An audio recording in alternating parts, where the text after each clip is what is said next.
and welcome to my kitchen. Today I am going to be working with my sourdough.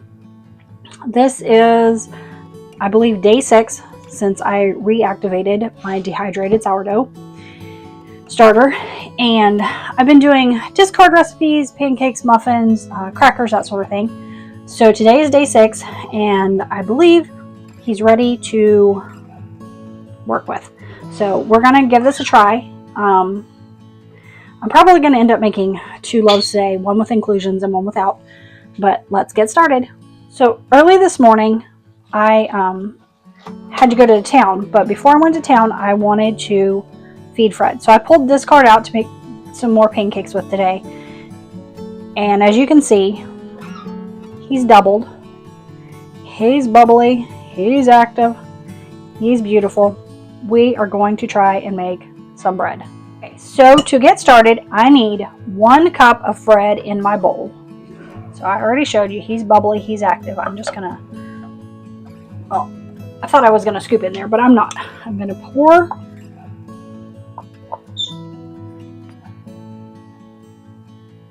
I don't know if you can hear that. I tried to get it close to the microphone.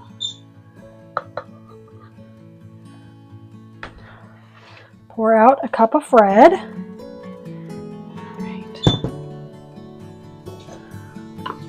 This is just a basic loaf. It's no big deal. Everybody's going to tell you, you know, 7, 8, however many hours since the feeding. Sometimes your starter is ready before then, especially if the starter is warmer or the house is warmer.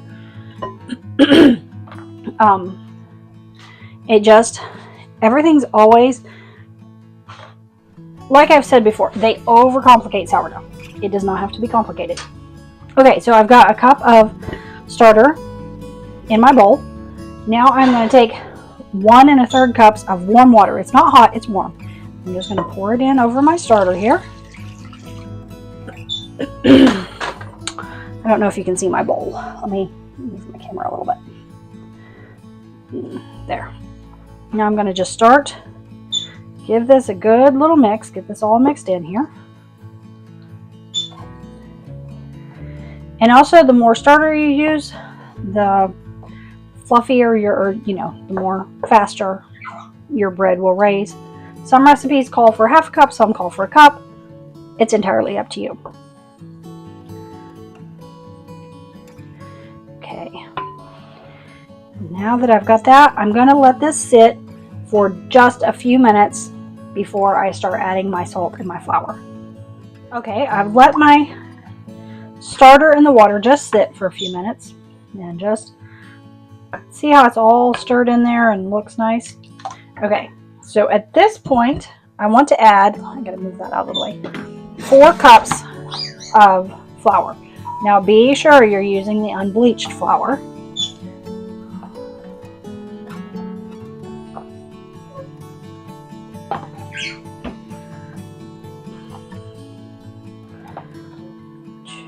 Now, if you want to weigh all this out, you can,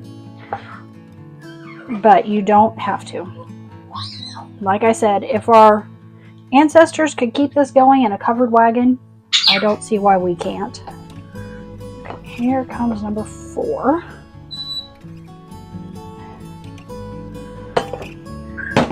And I want 2 teaspoons of salt. You can use the salt of your choosing. I'm just using some pink Himalayan. 1 and 2. And I'm just going to start mixing this together because I want it to become a shaggy dough, a shaggy consistency. And it doesn't take long to get it to that. I usually start with my spoon and then I'm just going to go in with my hand so I can make sure. If you have a dough whisk, that's great. If not, you use what you have on hand.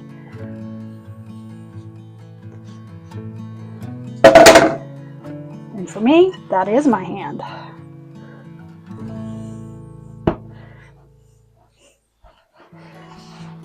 I'll just kind of scrape that flour down in.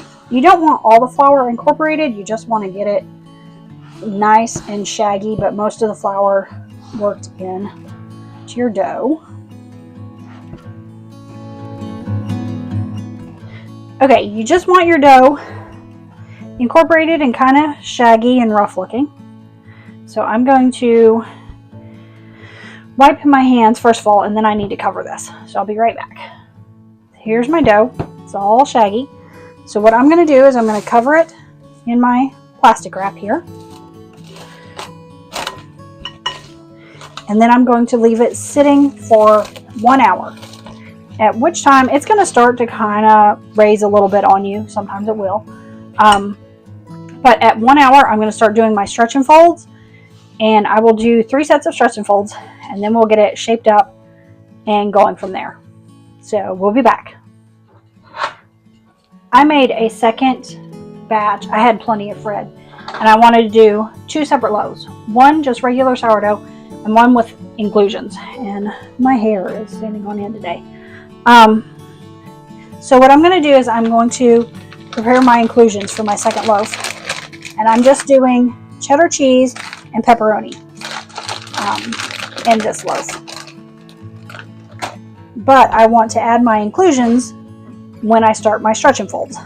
And we've still got not quite an hour to wait before we start our stretch and folds. So I'm just going to take, I have some cheddar cheese cubes. I'm just going to slice them down into smaller pieces here. And do what your heart tells you. You know, I know some people tell you have to have a certain amount, but just do. I'm probably going to do about half a cup, maybe. I don't know. I'll look and see. I might do more than that. I might actually cut these down into even smaller bits. So I'm going to take a cube, 1 cube, and cut it down into smaller cubes. That's what I'm going to do. So I need to pull these out. Because I was looking at that and I thought these, I'll show you. These pieces are a little bigger. So I want to cut these in half. That won't take me long. And then I will also cut up my pepperoni into smaller chunks.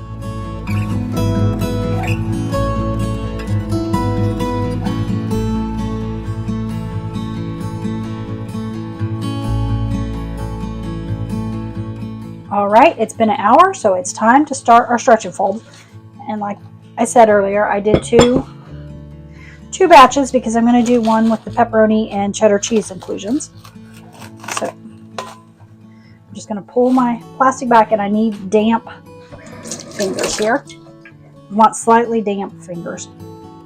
You're just going to pull your dough up, fold it over. You can get a little rough with it.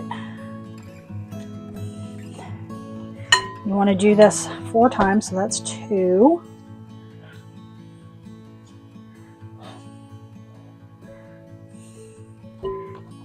Some people even slap it pretty hard when they do that.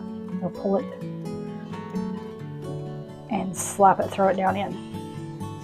Okay, so you just want to do 4, and then we're going to cover this back up and wait another half hour. That dough's a little bit sticky, but you can already tell that the texture was changing. Now for this loaf.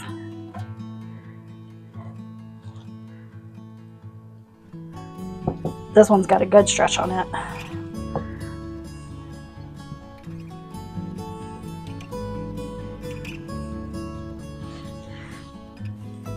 You can even do coil folds if you would like. See, that tore, but that's fine.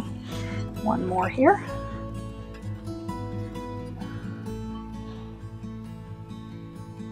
Down in there. Okay. All right. Now these are going to wait another half hour.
All right, I am going to do my last set of stretch and folds before my bulk ferment, but I'm also going to rinse my bowls out just because they're a little grimy, and I would rather not do the bulk ferment in that same bowl, if that makes sense.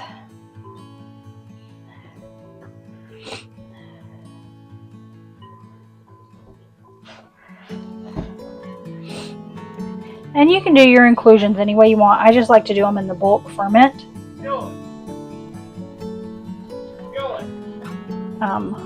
Hold on just a minute. And sometimes it might be easier to do a coil fold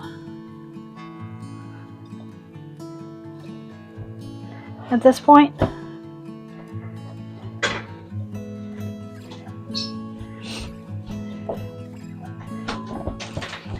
Alright, I'm actually going to rinse my bowl out here. Let me pick those few little pieces out. We're just going to wash this out. Let me do my fold on this one. Oh, this one's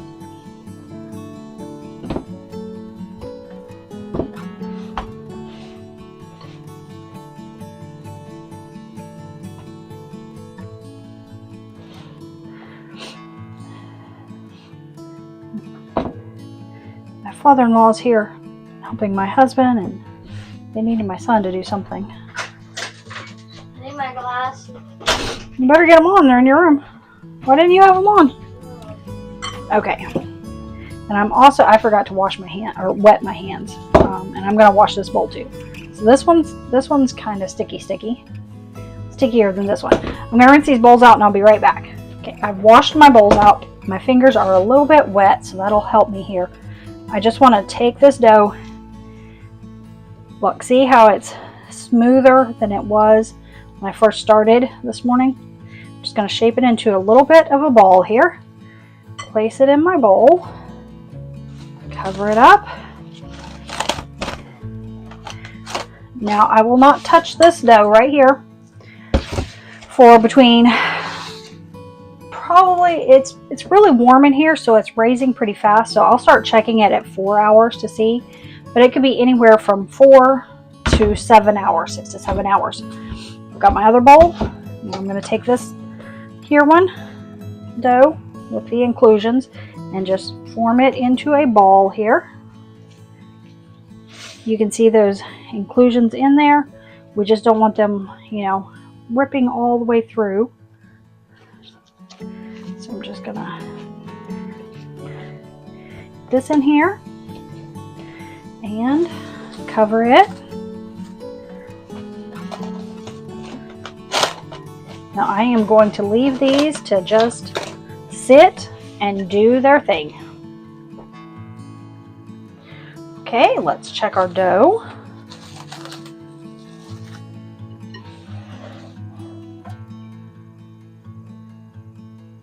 It's slowly springing back. Okay. Say this one's ready. Let me check this smaller one.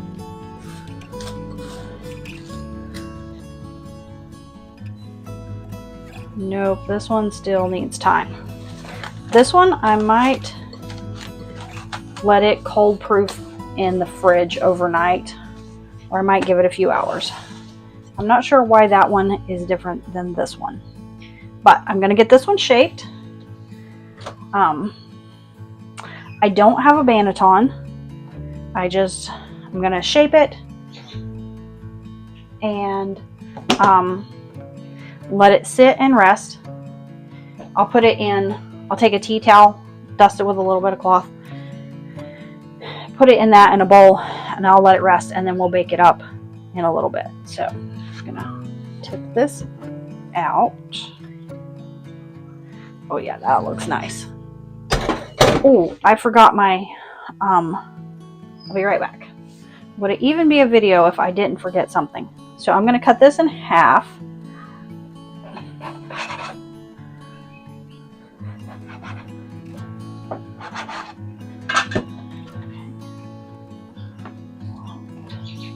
I'm gonna get my cheesecloth, or not my cheesecloth, but my tea towels ready here. Okay, so slide you out of the way. I'm gonna just kind of fold and tuck these a little bit. It might help if you have your hands a little bit wet with some cool water. I'm just trying to get some tension on it. Okay, there's the first one.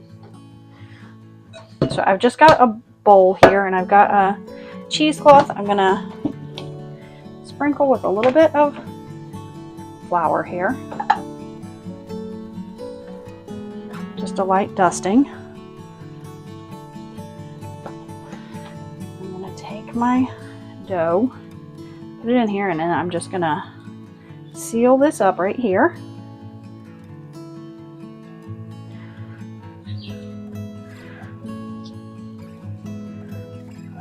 I'm gonna dust it just a little more, and then I'm gonna cover this up and let this sit for just a little bit. And let me get the other one going here.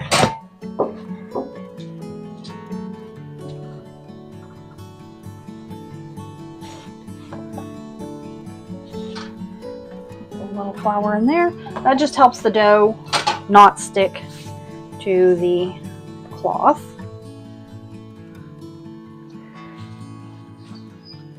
You just want to pull it back to you as you're kind of putting tension on it.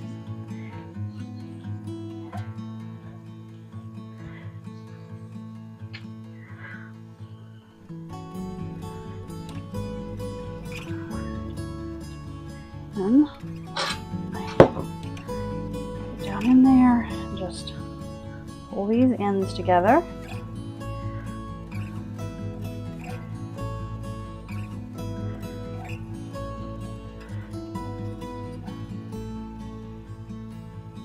Like dusting. Now I'm going to let this sit for about an hour before I do anything with it. And this dough, I'm going to let it sit. It was in a slightly cooler part of the house. As you can tell, it's not anywhere near. So what I'm going to do with it is I am going to let it, I'm going to put it in a warmer spot. I was trying to figure out like the best place to let my dough bulk rise, so I had them in different areas. I'm going to let this one raise for a few more hours and we'll see how it's going then. I've got my oven preheated to 425, and when I turn my oven on to preheat it, I always put my dough in the fridge so that it's cold.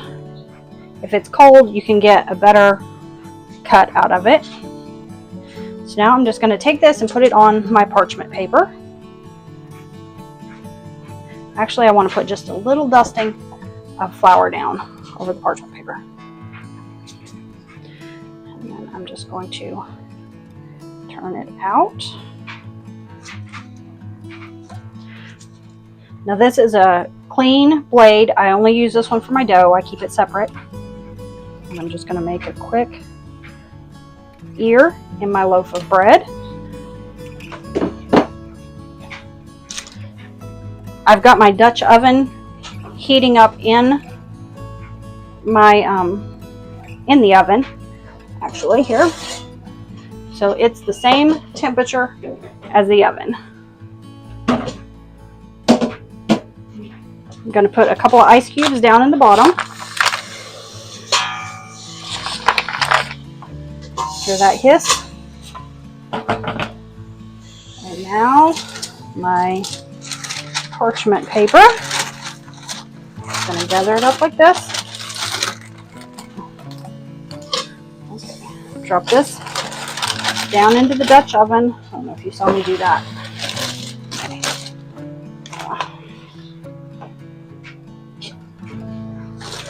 Lid on to capture that steam, and now I'm putting the whole thing back in the oven.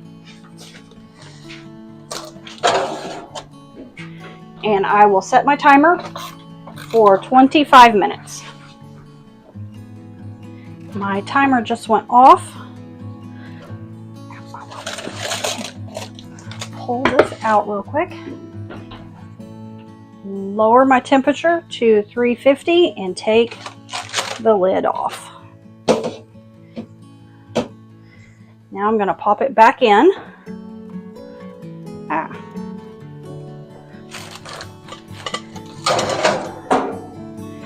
And add another 20 minutes.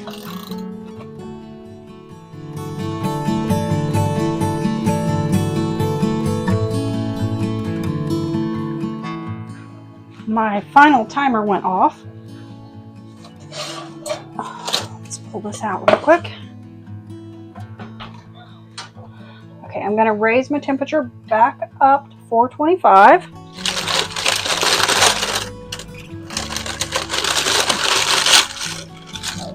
This unbleached paper is always a pain.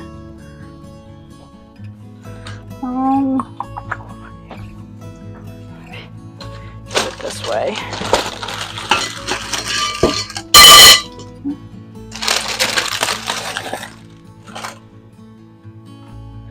Alright, let's let this sit here to cool. And I'm going to get this back in the oven to heat up for my next loaf. If I remember not to grab it without my heating pad. You in.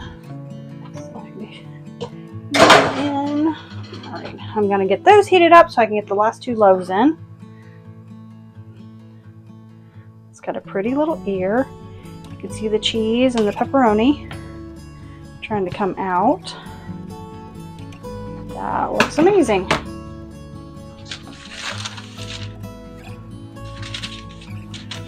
Guess what? We don't want no Cadillac burger. Wow!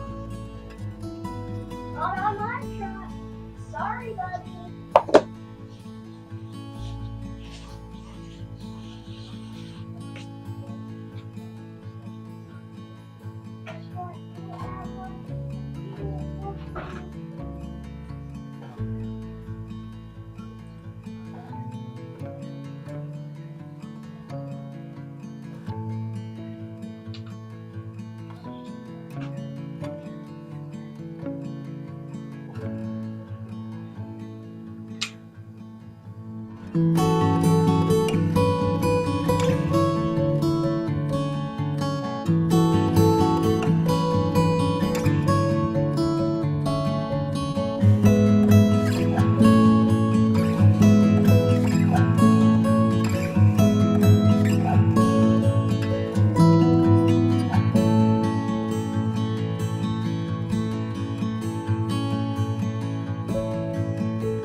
Timer just went off, and pull these out.